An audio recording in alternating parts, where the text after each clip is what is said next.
Viewers, welcome to my channel Avani's world. శ్రీ పరాభవ నామ సంవత్సరం ఉత్తరాయణం వసంత ఋతువు చైత్రమాసం శుక్లపక్షం షష్ఠి. ఈరోజు రోహిణి నక్షత్రం మంగళవారం. రోహిణి నక్షత్రంలో శ్రీకృష్ణుల వారు జన్మించారు అండి. అదేవిధంగా రోహిణి నక్షత్రానికి అధిపతి బ్రహ్మదేవుడు. మనందరికీ తెలుసు, బ్రహ్మదేవుడు ఈ ప్రపంచానికి సృష్టికర్త.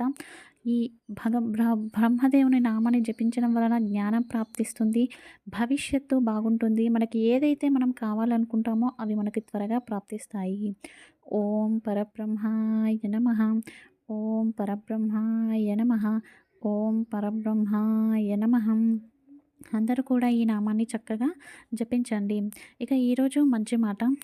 మనం అనవసరమైన మాటలు మాట్లాడితే ఎక్కువగా ఆయుష్ అనేది తగ్గుతుంది. సో అవసరమైనప్పుడు మాత్రమే మాట్లాడాలి. అవసరానికి మించి మాట్లాడితే మూర్ఖులు అంటారు. అవసరానికి మాట్లాడితే, అవసరమైన చోట మాట్లాడితేనే జ్ఞానులుగా పిలువబడతారు.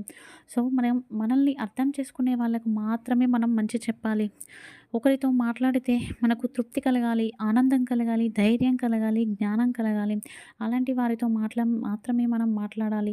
అంతే తప్పించి ఇతరుల గురించి అనవసర చర్చలు చేసి ఇతరులు చేసే చెడును చర్చిస్తే వాళ్ళ కర్మ అనేది మీకు వస్తుంది.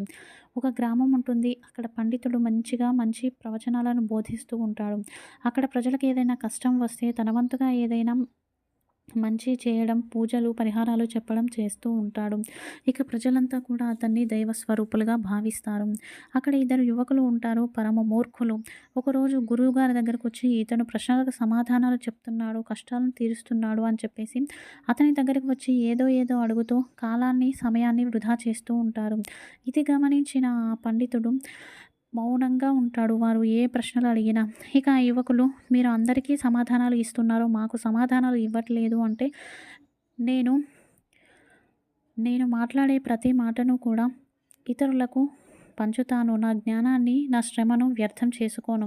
నేను భగవంతుని సేవలోకి వెళుతున్నాను. మీలా కాలహరణం చేసేవారికి నేను ఏ విషయాలు చెప్పను అని చెప్తాడు. చూశారు కదండి, మన జీవితంలోనూ కూడా అంతే. భర్త అయినా, భార్య అయినా, పిల్లలైనా, అమ్మా నాన్న అయినా, అత్తామామలైనా కూడా మన మాటకు విలువ ఇచ్చినప్పుడే వాళ్ళకి ఏదైనా సమాధానం చెప్పండి. అంతే తప్పితే అనవసరంగా మాట్లాడి మీరు బాధపడకండి. మీకు విలువ పెరగాలి అంటే మితభాషి అయి ఉండాలి. ఇక అహంకారం అనేది ధూర్త లక్షణం. ఏదైనా కోల్పోవచ్చు. ఆ అహంకారంతో బంధాలను, ఆస్తులను, ఆరోగ్యాన్ని ప్రతిదీ కోల్పోవచ్చు. ఒక సాధువు ఉంటాడు. అతడు ఇళ్లల్లో భిక్షం వెత్తుకొని ఆ ఆహారాన్ని ప్రసాదంగా తిని మిగతాది ప్రసాదంగా జనాలకు పంచేవాడు. ఇక ఒకరోజు ఆ ఇళ్లల్లో ఎవ్వరూ లేకపోవడంతో, అన్నం పెట్టేవారే లేకపోవడం వలన అతనికి విపరీతమైన ఆకలి వేస్తుంది. ఇక అలా వెళ్తూ ఉండగా ఒక ఇంట్లో ఒక కటిక పేదరాలు కారం నూరుతూ ఉంటుంది. ఆ ఇంటికి వెళ్ళి భిక్షాందేహి అని అడిగితే, నా ఇంట్లో ఏమీ లేదు అని అంటుంది ఆమె. అప్పుడు, మీరు నూరుతున్న ఆ కారం బండరాయిని ఇవ్వండి అని చెప్పేసి అడుగుతాడు. ఆమె ఆ రాయి ఇవ్వగానే ఆ రాయికున్న కారాన్ని తింటాడు ఆ సాధువు. అలా తినగానే ఆ రాయి బంగారంగా మారిపోతుంది. ఇక దాన్ని అమ్ముకొని ఆవిడ శ్రీమంతురాలు అయిపోతుంది. మళ్ళీ కొన్ని డేస్ తర్వాత భిక్షాందేహి అని ఈ సాధువు వాళ్ళ ఇంటికి వెళ్తే ఆమె పైనుంచి చూసి పని వాళ్ళకు, అతనికి ఆహారం ఏమీ పెట్టకండి, మన ఇంట్లో ఉన్న మిరపకాయలన్నీ నూరి ఆ రాళ్ళను అతనికి ఇవ్వండి అని చెప్పేసి చెప్తుంది. ముందు ఉన్నప్పుడు ఆమెకు అహంకారం లేదు. ఎప్పుడైతే ఆస్తి వచ్చిందో అప్పుడు చాలా అహంకారం ఎక్కి ఆ సాధువుతో అలా ప్రవర్తిస్తుంది. సాధువు అదేవిధంగా ఆ రాయికున్న కారాన్ని తింటాడు. ఆ రాయి ముట్టుకోగానే ప్రళయం వచ్చేసి ఉన్న ఇల్లు మొత్తం కూలిపోతుంది. చూస్తున్నారు కదండి, గురువులతో, భక్తి మార్గంలో ఉన్న వారితో, సాధువులతో వాళ్ళతో అహంకారంగా ప్రవర్తించవద్దు. వాళ్ళ ఆశీర్వాదాలు ఎంతో గొప్పవి. అదేవిధంగా వాళ్ళ శాపాలు కూడా మన జీవితాలనే నాశనం చేస్తాయి.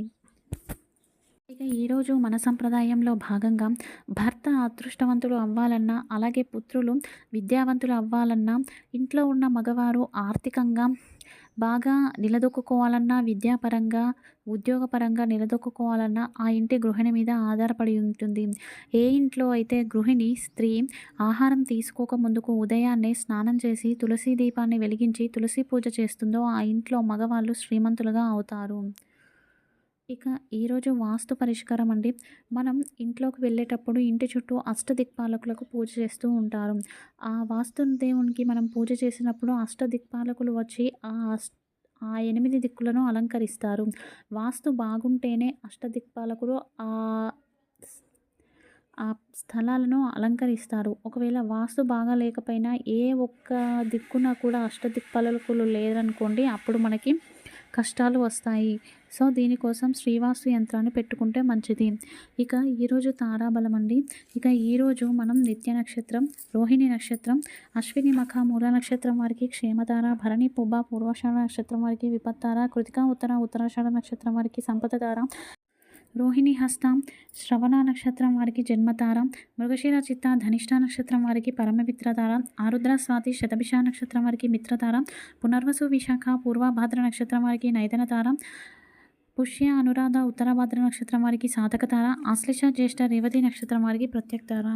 ఇక రేపు ఉదయం పాటించవలసిన పూజ అండి. ఎవరైతే సంతానం కోసం ఎదురు చూస్తున్నారో వారు రేపు రాగి చెంబులో కుంకుమ వేసి, తదుపరి ఒక తులసి దళాన్ని వేసి ఆ చెంబును చేతిలో పట్టుకొని సూర్యాష్టకం పారాయణ చేయండి. తదుపరి ఆ నీటిని తులసి చెట్టుకు కానీ లేదంటే సూర్యుడికి అర్ఘ్యం కానీ ఇవ్వండి. ఇలా చేయడం వలన సంతానం కలుగుతుంది. ఇక సంతాన సప్తమి పూజ ఎలా చేయాలి అని చెప్పేసి రేపటి వీడియోలో తెలుసుకుందాం. ఈరోజు యోగక్షేమం.